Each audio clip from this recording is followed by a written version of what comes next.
கிறிஸ்துவுக்குள் பிரியமானவர்களே, கர்த்தரும் இரட்சகருமாய் இயேசு கிறிஸ்துவின் ஈடு நீட்டு நாமத்தினாலே உங்கள் யாவருக்கும் என் அன்பின் வாழ்த்துக்கள் தெரிவித்துள்ளேன். தேவன் அருளிய அப்பம் பிரேயர் மினிஸ்டர் மூலியமாக உங்களோடு சந்திப்பதில் மிகுந்த மகிழ்ச்சி அடைகிறேன். தினம்தோறும் அதிகால வேளையிலே பரிசுத்த வேதாந்தத்தின் ஒரு பகுதி நாம் தியானித்து நம்முடைய குடும்ப பாதுகாப்பிற்காக நாம் ஜெபிக்கிறோம். உபவாச நாட்களிலே லெந்து காலத்திலே சிலுவை தியானம் தினம்தோறும் நாம் தியானித்து புதிய நாளுக்காக நாம் ஜெபிக்கிறோம். 2 கொரிந்தியர் 4ஆம் அதிகாரம் 10ஆம் வசனத்திலே கர்த்தராகிய இயேசுவினுடைய ஜீவனும் எங்கள் சரீரத்திலே விளங்கும்படிக்கு இயேசுவின் மரணத்தை எப்பொழுதும் எங்கள் சரீரத்திலே சுமந்து திரிகிறோம். ஹல்லேலூயா. கர்த்தராகிய இயேசுவினுடைய ஜீவனும் எங்கள் சரீரத்திலே விளங்கும்படிக்கு இயேசுவின் மரணத்தை எப்பொழுதும் எங்கள் சரீரத்திலே சுமந்து திரிகிறோம். ஆவிக்குரிய பிள்ளைகள் யாரெல்லாம் இணைந்திருக்கிறீங்களோ, தினம்தோறும் நம்ம எந்த காரியத்தை யோசித்து பார்க்கணும், அதை சிம்பிளா நான் உங்களுக்கு சொல்றேன். அதனால அழகா புரிந்து கொள்ள முடியும். இப்ப நம்ம கையில செல்போன் இருக்கு. ஒரு 10,000 ரூபாய் கொண்டு கடையில கொடுத்தாச்சு அப்படின்னா ஒரு செல்போன் கொடுக்குறாங்க. 20,000, 50,000, 1 லட்சம், 2 லட்சம், அது பல லட்சங்களுக்கு போகுது செல்போன். இப்போ ஒரு 2 லட்சம் ரூபாய்க்கு செல்போன் வாங்கியாச்சு அப்படின்னா அந்த செல்போன் 24 மணி நேரம் பத்திரமா பாதுகாத்துக்கிடுறாங்க. என்னன்னு கேட்டா, அதுல போன் இருக்கு, முக்கியமான ரெக்கார்ட் பண்ணி வச்சிருப்பாங்க, முக்கியமான காரியத்தை உள்ள வச்சிருப்பாங்க, இவங்களோட பர்சனல் டீட்டெயில் ஃபுல்லா இருக்கும். இது எல்லாத்தோட 2 லட்சம் ரூபாய் கொடுத்து ஒரு செல்போனை வாங்கியிருக்காங்க. நைட்டு தூங்கும்போது பக்கத்துல வச்சிருப்பாங்க, இல்லைன்னா சார்ஜ் போட்டு வச்சிருப்பாங்க. தூங்கி எழுந்தோட கையில செல்போன் எடுத்துருவாங்க. செல்போன் காணும் அப்படின்னா கம்ப்ளைண்டே கொடுத்துருவாங்க. இது ஏன் உங்களுக்கு சொல்றேன் அப்படின்னா, 24 மணி நேரம் செல்போன் அவங்க கண்ட்ரோல்ல இருக்கும். கர்த்தராகிய இயேசுவினுடைய ஜீவனும் எங்கள் சரீரத்தில் விளங்கும்படிக்கு இயேசுவின் மரணத்தை எப்பொழுதும் எப்பொழுதும் எப்பொழுதும் எங்கள் சரீரத்திலே சுமந்து திரிகிறோம். நம்ம எல்லாரும் நித்திய ஜீவன் போகணும்.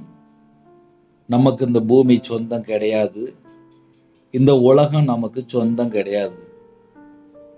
ஒருவேளை கணவன் மனைவி, வீட்டுல பிள்ளைகள், குடும்பம், இதெல்லாம் இந்த பூமி இங்க இருக்கிற நாட்களிலே நமக்கு சொந்தம், அவ்வளவுதான். நித்திய காலமாக அவர் மட்டும்தான் நமக்கு சொந்தம். கர்த்தராகிய இயேசுவினுடைய ஜீவனும், இயேசு கிறிஸ்து எனக்காக ஜீவனை தந்திருக்கிறார்.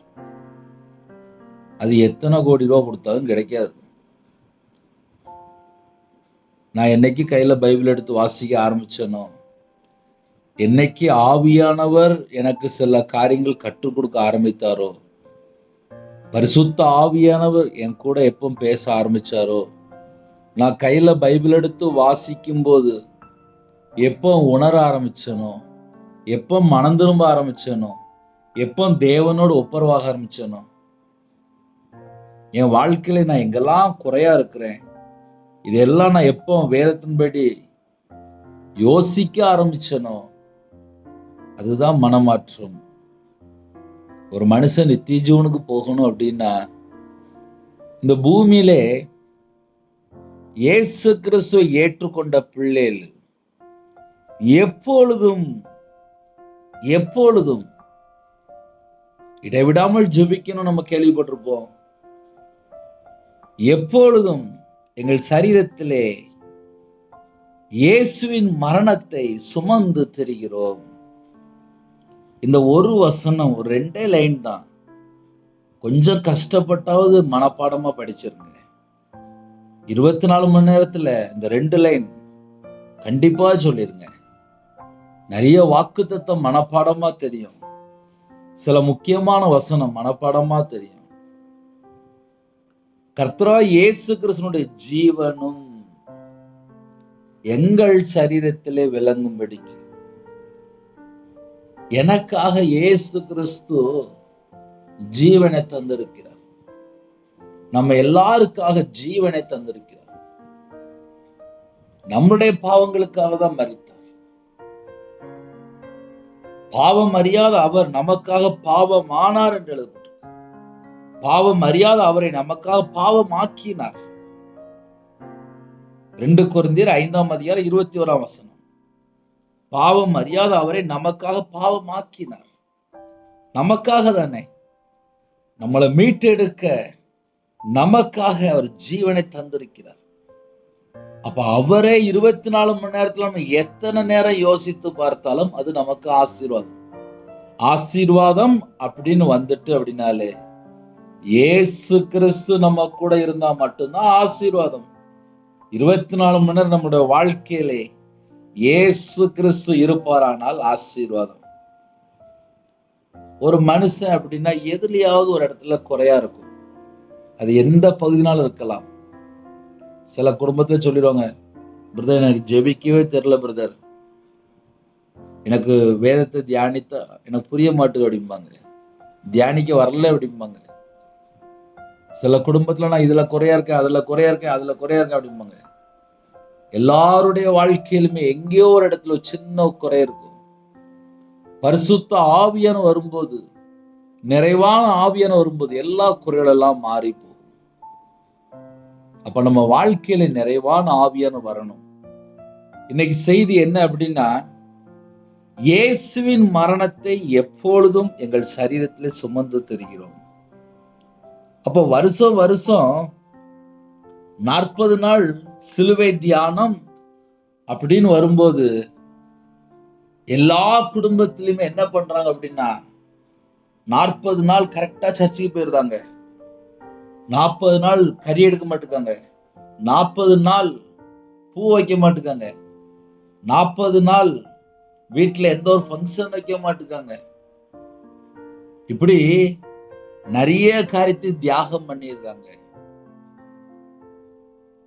இதெல்லாம் இயேசு கிறிஸ்து நமக்கு என்னெல்லாம் செஞ்சாரு. இந்த 40 நாள் தியானிக்கும் போது நிறைய காரியத்தை வெறுத்துருந்தாங்க. கர்த்தருக்கு ஸ்தோத்திரம். இயேசுவின் மரணத்தை எப்பொழுதும் எப்பொழுதும் எங்கள் சரீரத்திலே சுமந்து திரிகிறோம். இப்போ எங்கள் சரீரத்தில் சுமந்து திரிகிறோம் அப்படின்னா, சிலுவை டாலர் போட்டிருப்பாங்க. இந்த வசனம் என்ன போட்டுருக்கு அப்படின்னா, மரணத்தை, இயேசுவின் மரணத்தை. இயேசுவின் மரணத்தை அப்படின்னாலே 1 கொரிந்தியர் 15:3-4 ஆகிய வசனங்கள் தான். கிறிஸ்துவானவர் நமது பாவங்களுக்காக மரித்து, அப்போ அவர் யாருக்காக மரித்தார்? நமது பாவங்களுக்காக மரித்தார். இன்னைக்கு கர்த்தருடைய பிள்ளைகள், ஆவிக்குரிய பிள்ளைகள் சத்தியத்தை அறிந்து கொண்டால் இன்னும் ஆவிக்குரிய வாழ்க்கையில வளர பிரயோஜனமா இருக்கும். நிறைய குடும்பத்துல என்ன பண்றாங்க அப்படின்னா, கர்த்தரை விட்டு தள்ளி போற காரியங்கள் உலகத்துல நிறைய இருக்கு. இன்னைக்கு அதெல்லாம் நம்ம பேசல. நம்ம ஆவிக்குரிய வாழ்க்கையில வளரணும் அப்படின்னா என்ன செய்யணும், அதை மட்டும் நம்ம யோசித்தாலே போதும். ஏன்னா நிறைய குடும்பத்துல தினம்தோறும் வாக்குத்தத்தம், தினம்தோறும் செய்தி, தினம்தோறும் சிலுவை தியானம் எல்லாம் கேட்குறீங்க. 1 கொரிந்தியர் 15:3-4 ஆகிய வசனங்கள் கொஞ்சம் மனப்பாடமா படிச்சு வச்சுக்கோங்க. கிறிஸ்துவானவர் வேத வாக்கின்படி நமது பாவங்களுக்காக மரித்து, அப்ப கர்த்தராகிய இயேசு கிறிஸ்துவினுடைய ஜீவனும் எங்கள் சரீரத்திலே விளங்கும்படிக்கு அப்படின்னா, நான் உயிரோட இருக்கிறதே கர்த்தருடைய கிருபை மட்டும்தான். ரவிராஜ் உயிரோட இருக்கிறான் அப்படின்னா கர்த்தருடைய கிருபை மட்டும்தான். நான் செத்து போயிருந்தா பல வருஷம் ஆயிருக்கு. 2008 டாக்டரால் கைவிடப்பட்ட நிலைமை. டாக்டர் சொல்லிட்டாரு, இந்த பையன் பிழைக்க மாட்டான். கையெழுத்துலாம் வாங்கிட்டாங்க. 48 மணி நேரம் கழிச்சு தான் சொல்ல முடியும் ஆப்ரேஷன். இன்னைக்கு 2026 உயிரோட தான் இருக்கேன். கிட்டத்தட்ட ஒரு 13 வருஷம் தாண்டி ஒரே ஒரு குடும்பத்துல எனக்கு மாந்திரியம் பண்ணிட்டே இருந்தாங்க. தொடர்ந்து மாந்திரியம் பண்ணிட்டே இருந்தாங்க. ஒரு 50-55 லட்ச ரூபா நஷ்டப்பட்டேன். வெளியில வந்தேன், நடுரோட்டுக்கு வந்தேன். நிந்தைகள், அவமானங்கள், கண்ணீர் எல்லாம் வந்துச்சு. நான் என்னைக்கு கையில பைபிள் எடுத்து வாசித்து கண்ணீரோடு மனம் திரும்பி தேவனோட சமூகத்துல வந்தேனோ, எனக்கு யாரு மாந்திரியம் பண்ணானோ அதே வீட்டுல தூக்கு போட்டே செத்து போயிட்டான். அப்படின்னா என்ன அர்த்தம் அப்படின்னா, ஒரு மனுஷன் இயேசு கிறிஸ்துவை சொந்த இரட்சகரா ஏற்றுக்கொண்டு அவருக்காக வாழ ஆரம்பித்தாலே அந்த குடும்பம் ஆசீர்வதிக்கப்படுது. என் வாழ்க்கையில் நான் ரியலா பார்த்திருக்கேன். ஒரு மனுஷன் பாவத்திலிருந்து மனம் திரும்பும் போது, இயேசு கிறிஸ்து என்னுடைய பாவத்துக்காக மரித்தார், இயேசு கிறிஸ்து என்னுடைய பாவத்துக்காக மரித்து வேத வாக்கின்படி 3ஆம் நாள் உயிர் தெழுந்தார், அவர் எனக்காக தான் மரித்தார் என்று ஒரு மனுஷன் வாயை திறந்து அறிக்கை பண்ணிட்டான் அப்படின்னாலே அவனுடைய ஜீவன் தப்பிரும். நான் இன்னைக்கு வரையும் உயிரோட இருக்கேன் அப்படின்னா அது கர்த்தருடைய கிருபை மட்டும்தான். நான் கையில பைபிள் எடுத்து வாசிக்கும் போது, என் பாவத்துக்காக தானப்பா ஜீவனை தந்தீங்க, எனக்காக தானப்பா மரித்தீங்க, இன்றும் எனக்காக தானப்பா பிதாவோட வலது பரிசத்திலே பரிந்து பேசி கொண்டிருக்கிறீங்க. அப்ப நம்ம நாள்தோறும் எதை யோசிக்கணும்? அதுதான் சொன்னேன், முதல்ல சொன்ன ஒரு செல்போன் கதையை சொன்னேன். தூங்கி எழுந்திரிச்சோடனே செல்போன்ல சார்ஜ் இருக்கா, நைட்டு வீட்டுக்கு வந்தோடனே சார்ஜ் இருக்கா, சும்மா இருக்கும்போது செல்போனை கையில எடுத்து பார்த்துட்டு இருக்காங்க. சும்மா இருக்கும்போது கையில பைபிள் எடுத்து பார்க்கறாங்களா? கிடையாது. ஆனா சும்மா இருக்கும்போது கையில செல்போன் ஆட்டோமேட்டிக்கா வந்துடுது. ஏன்னா சைஸ் பெருசா இருக்குல்ல, கையில கரெக்டா கையில வைக்கிற சைஸ்ல இருக்கு. ஒருவேளை பைபிள் மாதிரி பெருசா இருந்தா கையில வெயிட் தூக்க முடிஞ்சு எங்கேயாவது ஒரு ஓரமா வச்சிடலாம். செல்போன் வேற நம்ம கையில கரெக்டான சைஸுக்கு இருக்கு, அது வெயிட்டும் இல்லை, அதனால ரொம்ப ஈஸியா இருக்கு. சர்ச்சில் ஆல்டர்ல பாட்டு படிக்கிறவங்க, ஊழியக்காரங்க சில இடத்துல கையில செல்போன் வச்சிருக்காங்க. ஆல்டர்ல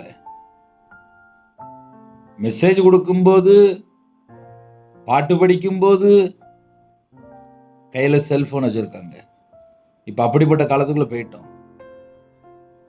கர்த்தராய் இயேசு கிறிஸ்துவினுடைய ஜீவனும் எங்கள் சரீரத்திலே விளங்கும்படிக்கு. என் சரீரத்துல விளங்கணுமா?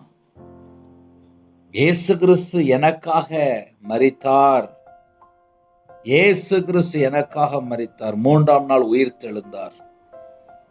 அவர் உயிர் தெழுந்தார் அப்படின்னாலே நான் கிறிஸ்துக்குள் இருந்தால் அந்த உயிர் தெழும் சாயல் எனக்குள்ள இருக்கும். ரோமர் 6ஆம் அதிகாரத்தில் அழகா எழுதப்பட்டிருக்கும், நான் கிறிஸ்துவுக்குள் அடக்கம் பண்ணப்பட்டு அவருடைய உயிர்த்தெழும் சாயலில் இணைக்கப்பட்டிருந்தால்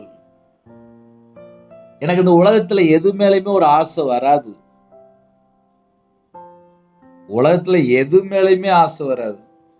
அது பணமா இருக்கலாம், நகையா இருக்கலாம், எந்த மாம்சத்தின் இச்சையா எந்த காரியம்னாலும் இருக்கலாம். எங்கேயாவது ஒரு மனுஷனை பிரிக்கணும் அப்படின்னா முதல்ல கிறிஸ்துவுக்குள்ளேருந்து அவனை வெளியில கொண்டு வரணும். பாவம் செய்யற ஆத்துமா சாகும். ஒருத்தன் கிறிஸ்துவுக்குள்ள ஜெனிப்பிக்கப்பட்டிருக்கான் அப்படின்னா என்ன அர்த்தம் அப்படின்னா பாவத்துக்கு செத்து நீதிக்கு பிழைத்திருக்கிறான். ஒரு மனுஷன் உயிரோட இருக்கும்போது பல காரியங்கள் நம்ம சொல்லுவோம், ஆனா செத்து போயிட்டான் அப்படின்னா அவன் செத்து போயிட்டான்ப்பா, அவனை அடக்கம் பண்ணியாச்சு, அவன் லைஃப் முடிஞ்சிட்டு அப்படிம்பாங்க. நாம் பாவங்களுக்கு செத்து நீதிக்கு பிழைத்திருக்கும்படிக்கு, நான் பாவத்துக்கு செத்தாச்சு அப்படின்னாலே என் வாழ்க்கையில பாவம் தொடரக்கூடாது. நாம் பாவத்துக்கு செத்து நீதிக்கு பிழைத்திருக்கும்படிக்கு இயேசு கிறிஸ்து தாமே தமது சரீரத்திலே நம்முடைய பாவங்களை சிலுவையின் மேல் சுமந்தார். அப்படிப்பட்ட இயேசு கிறிஸ்துவை 24 மணி நேரத்திலே நம்ம எத்தனை முறை நினைத்து பார்க்கிறோம்? இந்த வசனம் எனக்கு ரொம்ப பிடிக்கும். சிலுவை தியானத்திற்காக ஒவ்வொரு நாளும் ஒவ்வொரு வசனம் சொல்லி நம்ம ஜெபித்து கொண்டிருக்கிறோம். இந்த வசனம் என் பர்சனலா எனக்கு வேணும் அப்படின்னு சொல்லி இதுல என் பேர் எழுதி வச்சிருக்கேன். கர்த்தராய் இயேசு கிறிஸ்துவினுடைய ஜீவனும் எங்கள் சரீரத்தில் விளங்கும்படிக்கு இயேசுவின் மரணத்தை எப்பொழுதும் எங்கள் சரீரத்திலே சுமந்து திரிகிறோம்.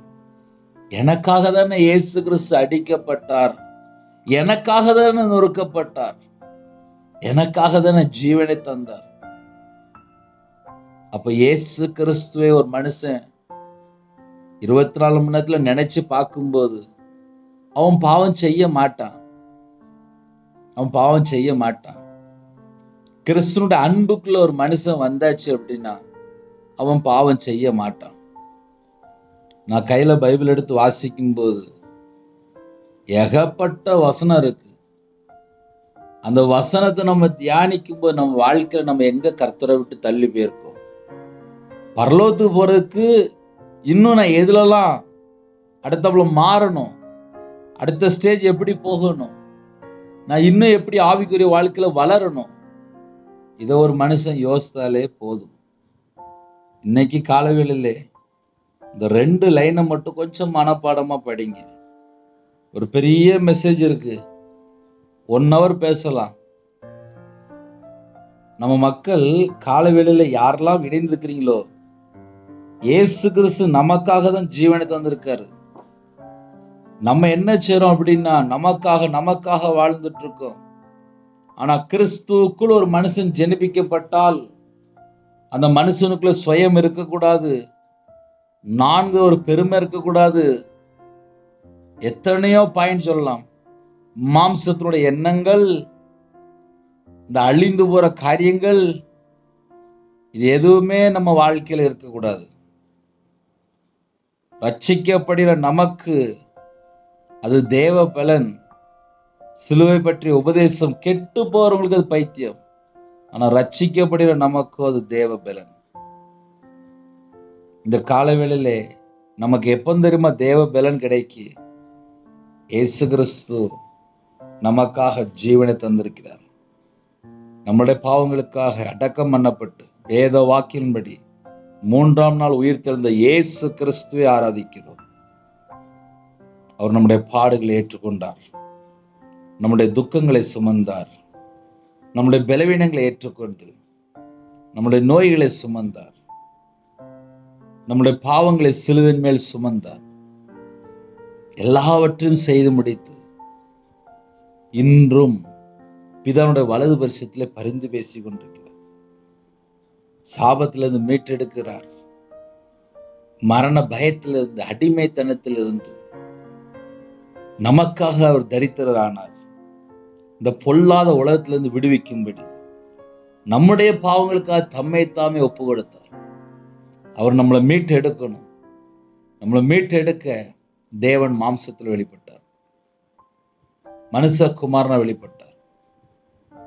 மாம்சத்துல வந்த இயேசு கிறிஸ்துவை அறிக்கை பண்ணும்போது நாம் தேவ ஆவியினால உண்டாயிருக்கிறோம்.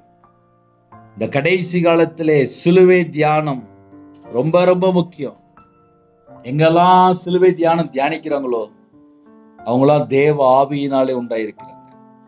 மாம்சத்துல வந்த இயேசு கிறிஸ்துவை அறிக்கை பண்ணணுமா?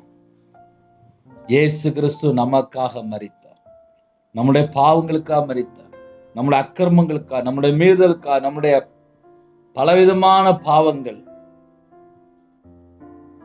எத்தனையோ பாயிண்ட் சொல்லலாம். கர்த்தராகிய இயேசு கிறிஸ்துவின் ஜீவனும் எங்கள் சரீரத்திலே விளங்கும்படிக்கு, என் சரீரத்திலே விளங்கும்படிக்கு இயேசுவின் மரணத்தை எப்பொழுதும் என் சரீரத்திலே சுமந்து திரிகிறேன். ஹல்லேலூயா. உங்க வாழ்க்கையிலே இயேசு கூட இருப்பாரானால் உங்க இதயத்தில் உள்ள துக்கம் மாறிடும், உங்க இதயத்தில் உள்ள வேதனை மாறிடும். உங்க வாழ்க்கையில் ஒருவேளை பலவீனம் இருக்கா, அந்த பலவீனம் கூட நீங்கிடும். நம்ம எந்த ஒரு காரியத்தை வந்து பயப்பட வேண்டிய அவசியம் இல்லை. ஒருவேளை கடன் பிரச்சனை இருக்கா, அவர் ஐஸ்வர்யம் உள்ளவர் தான், நமக்காக தரித்திரரானார் என்று எழுதப்பட்டிருக்கு. எதுக்கு? நம்மளை ஐஸ்வர்யம் ஆக்குறதுக்கு. நம்ம எல்லாருமே ஐஸ்வர்யனா இருக்கணுமா? அதனால அவருடைய பாதவடியில் யாரெல்லாம் அதிக அளவில் வந்திருக்கிறீங்களோ நம்ம குடும்பம் ஆசீர்வதிக்கப்படும். சாபத்திலிருந்து மீட்டெடுக்க நியாயப்பிரமாணத்தை நிறைவேற்றினார். முழு உலகத்தை மீட்டெடுக்க கடைசி சொட்டு இரத்தவரை தந்திருக்கிறார். கர்த்தராகிய இயேசு கிறிஸ்துவினுடைய ஜீவனும் எங்கள் சரீரத்தில் எழுதப்பட்டிருக்கு. இப்ப நீங்க சொல்லும்போது சொல்லலாம், என் சரீரத்திலே விளங்கும்படிக்கு இயேசுவின் மரணத்தை எப்பொழுதும் என் சரீரத்துல சுமந்து தெரியுறப்பா. எனக்காக தானப்பா ஜீவனை தந்தீங்கப்பா. எனக்காக தானப்பா நீங்க மரணம் கடைசி ஸ்டேஜ். பிதாவே இவர்களை மன்னியும், எல்லாம் எங்களுக்காக தானப்பா. அப்ப அவருடைய மரணத்தை நம்ம நினைவு கூறும்போது நம்ம வாழ்க்கையில் உள்ள எல்லாம் மாறும். உபத்திரம் மாறும், பிரச்சனை மாறும், போராட்டம் மாறும், நிந்தை மாறும், அவமானம் மாறும், கண்ணீர் மாறும். எல்லாம் சிலுவைக்குள்ளதான் இருக்கு. அப்ப சிலுவை குறித்து நம்ம தியானிக்கும் போது நம்ம வாழ்க்கை ஆசீர்வதிக்கப்படுகிறது. ஒரு சின்ன ஜெபம் பண்ணி முடிப்போமா? இருக்கிற இடத்துல கண்களை மூடி நாம் ஜெபம் செய்வோம். எங்களை அதிகமாய் நேசிக்கிற அன்பின் அந்த பரிசுத்தமுள்ள நல்ல பிதாவே, நன்றியோடு துதிக்கிறோம். புதிய நாளிலும் எங்க கூட நீங்க பேசியிருக்கிறீங்கப்பா.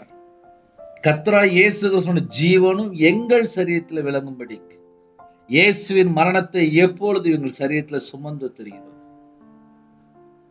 எங்க வாழ்க்கையிலே என்னெல்லாம் குறை இருக்கோ அதையெல்லாம் மன்னிச்சிருங்கப்பா. கிறிஸ்துவனுடையவர்கள் தங்கள் மாம்சத்தையும் அதன் ஆசை இச்சைகளையும் சிலுவையில் அறைந்திருக்கிறார்கள் என்று எழுதப்பட்டிருக்கு. எங்க வாழ்க்கையிலே எந்த ஒரு மாம்சமான காரியமோ எந்த ஒரு ஆசை இச்சையோ எல்லாம் இயேசு கிறிஸ்து நாமத்தினாலே அப்பா சிலுவையில் அறையப்படட்டும்ப்பா. சுயம் சாகட்டும், 4 வார்த்தை சாகட்டும். எங்களுக்குள்ள கிறிஸ்து இருக்கணும்ப்பா. எங்களுக்காக ஜீவனை தந்த ஜீவாதிபதியானவர் எங்க இதயத்துக்குள்ள இருக்கணும்ப்பா. உங்க பாதத்தில் அர்ப்பணிக்கிறோம்ப்பா. எங்க வாழ்க்கையில எங்கெல்லாம் குறை இருக்கோ இந்த குறையெல்லாம் மன்னிச்சிருங்கப்பா. கிறிஸ்துடனே கூட சிலுவையில் அறையப்பட்டேன், ஆயினும் நான் அல்ல, கிறிஸ்துவே எனக்குள் பிழைத்திருக்கிறார். எங்க இதயத்துக்குள்ள இயேசு கிறிஸ்து இருக்கணும்ப்பா. அதுதான்ப்பா எங்களுக்கு ஆசீர்வாதம்.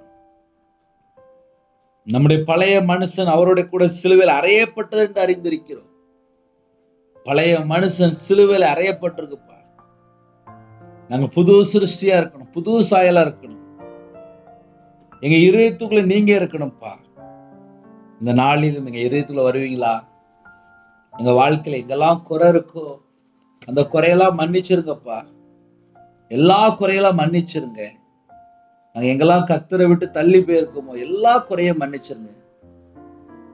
உபவாச நாட்கள்ல லெந்து காலத்துல சிலுவை தியானத்துல யாரெல்லாம் இணைந்திருக்காங்களோ உங்க பிள்ளையோட வாழ்க்கையில எங்கெல்லாம் கர்த்தரை விட்டு தள்ளி போனாங்களோ அந்த எல்லா குறைகளெல்லாம் மன்னித்து உங்க பிள்ளைகளை மறுபடியும் ஆசீர்வதிக்கணும்ப்பா. என் நாமத்து நிமித்தம் எதை கேட்டாலும் சொன்னீங்க, இயேசு கிறிஸ்துவின் நாமத்தினால கேட்கிறோம்ப்பா. ஒவ்வொரு குடும்பத்தையும் கர்த்தர் ஆசீர்வதிங்க. ஒவ்வொரு குடும்பத்தையும் கர்த்தர் ஆசீர்வதிங்க. புதிய நாள் கணக்கு கிருபைக்கா நன்றிப்பா. உங்களோட ரத்த கொட்டைகளை வேலடைப்பா. என்னோட ஆவி, ஆத்துமா, சரீரம், சிந்தனை எல்லாம் இயேசு கிறிஸ்து ரத்தத்தினாலே இயேசு கிறிஸ்து நாமத்தினால வேலை அடைபடுத்தாச்சா. அதிகாலையில் யாரெல்லாம் பிறந்த நாள் திருமண நாள் யாரெல்லாம் கொண்டாடுறாங்களோ எல்லா குடும்பமும் இயேசு கிறிஸ்து நாமத்தினாலே ஆசீர்வதிக்கப்படட்டும். விசேஷமாக 1000 தலைமுறைக்கு அப்பா பிள்ளைகள் ஆசீர்வதிங்க ராஜா. இந்த வருஷத்துல பிள்ளைகளோட மன விருப்பத்தை எல்லாம் கர்த்தர் நிறைவேற்றி கொடுங்கப்பா. ஜெப அபிஷேகம் தாங்க, தியானிக்கிற அபிஷேகம் தாங்க, துதிக்கிற அபிஷேகம் தாங்கப்பா. உங்களுடைய சமூகத்துல காத்திருக்க, உங்களுடைய பாதபிள்ள காத்திருக்கிறது கிருபை செய்யுங்கப்பா. காலவேளையில எத்தனையோ குடும்பத்துல ஆலயத்துக்கு போயிட்டு இருக்காங்க. எல்லா குடும்பத்துக்கு கர்த்தர் வேலைடைங்க. வேலைக்கு போறாங்க, வியாபாரத்துக்கு போறாங்க, கம்பெனிக்கு போறாங்க, படிக்கிற பிள்ளைகள் இருக்காங்க, வேற நாட்டுக்குள்ள இருக்காங்கப்பா. காலவேளையில அப்பா சில குடும்பத்திலே அதிகால வேளையில நிறைய கேள்விகள், நிறைய போராட்டங்கள், பலவிதமான பிரச்சனையோடு இணைந்திருக்காங்கப்பா. எப்படிப்பட்ட சூழ்நிலை இணைந்திருந்தா சரி, இந்த நாளில் உங்க பிள்ளையோட வாழ்க்கையில எல்லா பகுதியிலும் உயிர்ப்பிக்கப்பட்ட ராஜா. ஆவியானவர் இறங்கி வரணும் ராஜா. மகிமையின் ஆவியானவர் இறங்கி வாங்க ராஜா. அக்னி அபிஷேகம் நிரப்புங்கப்பா. பரிசுத்தாவில நிரப்புங்கப்பா. உயிர்ப்பிக்கிற ஆவியானவர் இறங்கி வாங்க ராஜா. ரீபாலா ரஷாலாபா கபுது பெக்கேதுனா, லீபா கபுது பெக்கேதுனா, ரீமாலா காட்டா ஷாட்டா டாராபா கபுது பெக்கேதுனா, ரஹதுபா ஹாஷது நிமரா கபுது பெக்கேதுனா, லீபாலா கபுது பெக்கேதுனி ஷாந்த டலபா கபுது பெக்கேதுனா. எல்லா குறைகளெல்லாம் மன்னிங்கப்பா. எங்க வாழ்க்கையில நாங்க கர்த்தரை விட்டு எங்கேயுமே தள்ளி போக கூடாது. நிறைய குடும்பத்துல யோசிக்கிறாங்க, நாங்க இன்னும் கிறிஸ்துவுக்குள்ள இல்லையே, நாங்க இன்னும் உண்மையா இல்லையே என்று வருத்தப்படுறாங்கப்பா. உங்க பிள்ளைகளுடைய இதயத்துக்குள்ள என்னெல்லாம் குறைகள் இருக்கோ எல்லாம் மன்னிங்க. உம்முடைய வார்த்தைக்கு நாங்கள் கீழ்ப்படியணும். உம்முடைய சத்தத்துக்கு நாங்கள் செவி கொடுக்கணும். இந்த வருஷம் யாரெல்லாம் அப்பா இணைந்திருக்காங்களோ அந்த எல்லா குடும்பமும் ஆசீர்வதிக்கப்படட்டும்ப்பா, ஆசீர்வதிக்கப்படட்டும்ப்பா. என் நாமத்து நிமித்தம் எதை கேட்டாலும் சொன்னீங்க, இயேசு கிறிஸ்து நாமத்தினால கேட்கிறோம்ப்பா. கர்த்தரா இயேசு கிறிஸ்து ஜீவனும் எங்கள் சரீரத்தில் விளங்கும்படிக்கு இயேசுவின் மரணத்தை எப்பொழுதும் எங்கள் சரீரத்தில் சுமந்து திரிகிறோம்ப்பா. எங்களுடைய பாவத்தை எல்லாம் சிலுவையில சுமந்தீங்கப்பா. எங்களுடைய நோய்களை சிலுவையில சுமந்தீங்கப்பா. எங்களுடைய பலவீனங்களை சிலுவையில சுமந்தீங்கப்பா. எங்களுடைய அக்கிரமத்தை, எங்களுடைய மீறுதல், எங்களுடைய பாவங்கள், எங்களுடைய துக்கம் எல்லாவற்றையும் சிலுவையில சுமந்தீங்கப்பா. ஒவ்வொரு நாளும் உமக்கு பிரியமானபடி நாங்க வாழணும்ப்பா. எங்களுக்காக ஜீவனை தந்திருக்கிறீங்க. இன்றும் இதனால வலது வருஷத்துல பரிந்து பேசி கொண்டிருக்கிறீங்கப்பா. ஒரு பாவி மனதினா பரலோகத்துல மிகுந்த சந்தோஷம் என்று எழுதப்பட்டு இந்த காலவேளையில யாரெல்லாம் இணைந்து கேட்டு ஜெபிக்கிறாங்களோ, நான் வாழ்ந்தால் இனிமேல் கர்த்தருக்காக நான் வாழ்வேன், எந்த ஒரு மனுஷனுக்கு நான் அடிமையா இருக்க மாட்டேன்னு சொல்லி யாரெல்லாம் தீர்மானம் எடுக்கிறாங்களோ, உங்க பிள்ளைகளோட நீங்க கூட இருங்கப்பா.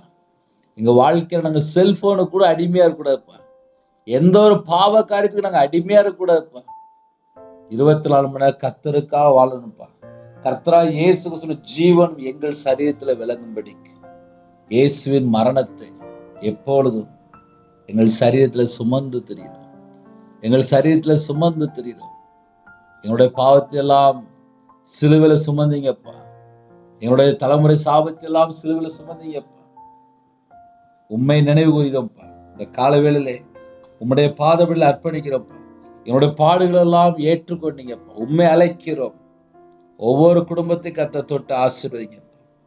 சரீரத்துல பலவீனத்தோடு படுத்த படுக்கையில ஹாஸ்பிட்டல்ல அவசர சிகிச்சையில எந்த நாட்டுக்குள்ள இருக்கிறாங்களோ எல்லா குடும்பத்தையும் கர்த்தர் சந்திக்கும். இணைந்திருக்கிற ஒவ்வொரு குடும்பமும் ஆசீர்வதிக்கப்படட்டும். பலனிகளை திறந்து பண்ட சிலை திறந்து ஆசீர்வதிங்க. சரீரத்துல பலவீனத்தோடு யாரெல்லாம் இருக்கிறாங்களோ கர்த்தர் தொட்டு சுகமாக்கித்தாங்க. பரிபூர்ணமா சுகம் வேணும்ப்பா.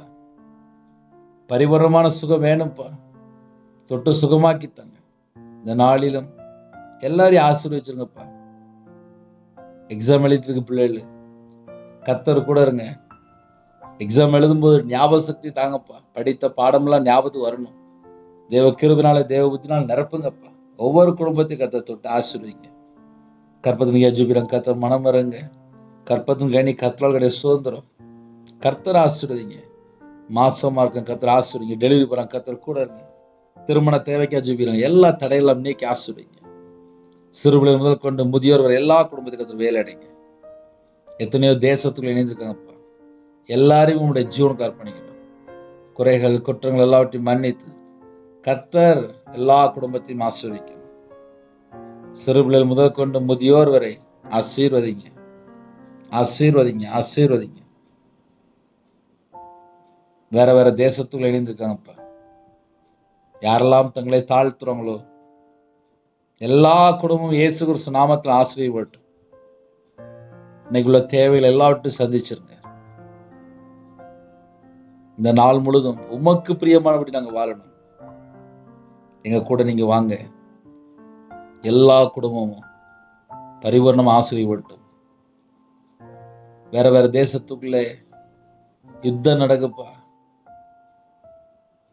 கர்த்தர் அந்த தேச தலைவரை சந்திக்கணும். தேசத்துக்குள்ள சமாதானம் வேணும்ப்பா. தேசத்துக்குள்ள சமாதானம் தாங்கப்பா. தேசத்துக்குள்ள சமாதானம் தாங்கப்பா. பரிதபிக்கிறாங்கப்பா. ஒவ்வொரு இடத்துல ஒவ்வொரு பிரச்சனைப்பா. போர் முடிவு கொண்டு வாங்கப்பா. போதும்பா, யுத்தம் போதும்பா, நிப்பாட்டுங்கப்பா. உம்முடைய கரத்துல அர்ப்பணிக்கிறோம்ப்பா. தேர்தலுக்காக வருகிறோம்ப்பா. இந்த வருஷத்துல கர்த்தர் கூட இருந்து எல்லா தடையெல்லாம் நீக்கி தேவ திட்டத்தின்படி தேச தலைவர் இருக்கணும்ப்பா. தேவன் எங்களுக்கு ஏற்படுத்திதாங்க. உங்க கரத்துல அர்ப்பணிக்கிறோம்ப்பா. இந்த நாளிலும் கடன் பிரச்சனை யாரெல்லாம் இருக்கிறாங்களோ அந்த கடன் பிரச்சனை எல்லாவற்றையும் மாற்றி 1000 தலைமுறைக்கு பிள்ளைகளை ஆசீர்வதிங்க. ஒவ்வொரு குடும்பத்தையும் ஆசீர்வதிங்க. வாழ்க்கையில கடனேறு கூட ஆசீர்வதிக்கப்பா. கர்த்தர் பொறுப்படுத்துங்க. காலவேளையில நிறைய குடும்பத்துல கண்ணீர், குடும்பத்துல காரியங்கள், இன்னும் குடும்பம் ரட்சிக்கப்படலை, கர்த்தரை விட்டு தள்ளி போயிட்டாங்க, டைவர்ஸ் கோர்ட்டுக்கே சொல்லி போயிட்டுருக்காங்கப்பா. இந்த குடும்பங்கள் மனம் திரும்பணும். யாரெல்லாம் பாவ அடிமையில வாழ்றாங்களோ அந்த குடும்பம் ரட்சிக்கப்படணும். கர்த்தர் கிருபை தாங்க, கர்த்தர் கிருபை தாங்க. எல்லா குடும்பம் ஆசீர்வதிக்கப்படட்டும். உங்க பாதவில் அர்ப்பணிக்கிறோம். இணைந்துகிற குடும்பத்தை கர்த்தர் பொறுப்படுத்துங்க. உமக்கு பிரியமானபடி வாழ அர்ப்பணிக்கிறோம். கர்த்தர் பொறுப்படுத்துங்க. இயேசு கிறிஸ்துவின் பிதாவே ஆமென். தேவனுக்கு எம்மை உண்டதாக. கர்த்தர் தாமே உங்களை உங்கள் குடும்பத்தில் சகல காலத்திலும் சம்பூர்ண அதிருப்தியாக கர்த்தர் கொடுத்து ஆசீர்வதிப்பாராக. ஆமென். கர்த்தராகிய இயேசுவின் கிருபையும் பிதாவாகிய அன்பும் பரிசுத்தருடைய ஐக்கியம் இப்பொழுதும் எப்பொழுது சதா காலங்களிலும் நம்மளோடு கொடுப்பதாக. ஆமென். கிறிஸ்துவின் பிரியமானவர்களே, 93630641 நம்பர் உண்டாகும். நாங்கள் உங்களுக்காக குடும்பத்துக்காக ஜெபிப்போம். எனக்காக ஜெபித்துக் கொள்ளுங்கள். God bless you.